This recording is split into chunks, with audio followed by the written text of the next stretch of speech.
Dunia di tahun 2050. Bayangkan, udara saja tidak berpihak kepada kita. Suhu memanas ekstrim.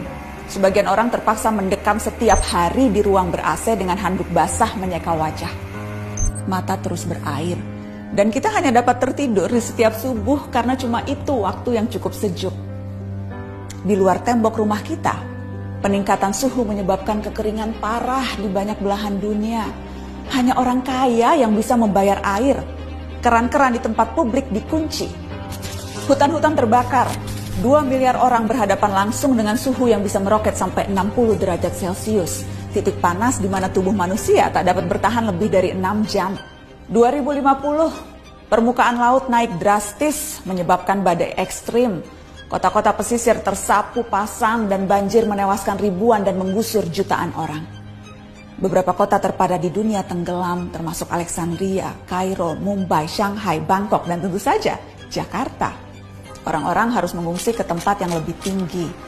Setiap hari kita akan melihat foto rombongan keluarga mengarungi banjir. Yang agak beruntung bisa tetap tinggal di rumah dengan air hingga mata kaki. Seperti Jakarta di tiap musim banjir, tapi ini di seluruh dunia. 2050. Pandemi bukan hanya varian COVID. Perubahan suhu, banjir, urbanisasi, dan pergerakan populasi manusia mengakibatkan penyebaran penyakit. Setengah dari populasi dunia beresiko tertular malaria atau demam berdarah. Wabah baru bisa melampaui angka kematian penyakit jantung, menciptakan krisis perawatan kesehatan. Perusahaan asuransi pun menolak melayani. Apa yang kita lalui 2 tahun kemarin tampak tak ada apa-apanya.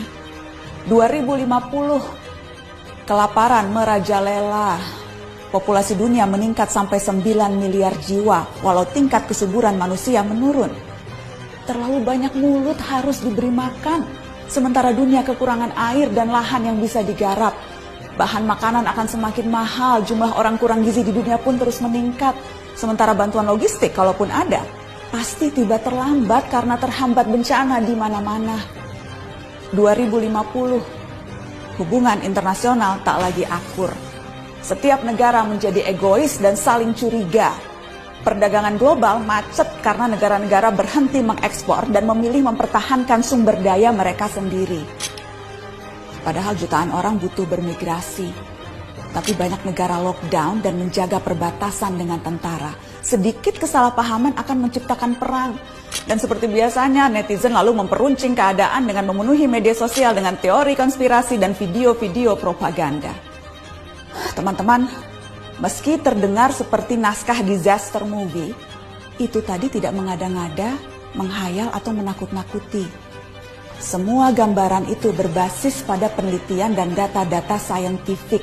Hitungan skenario 2030, 2050, 2100 per tahun semuanya ada.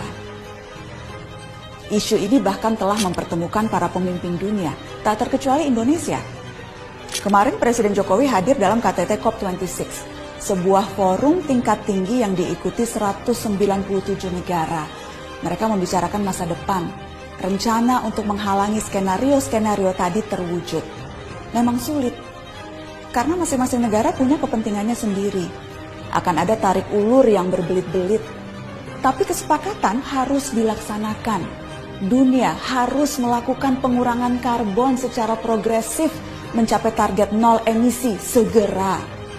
Negara-negara maju yang secara historis lebih bertanggung jawab harus mau membantu pendanaan negara-negara lain untuk ikut memerangi krisis iklim. Dunia berpacu dengan waktu.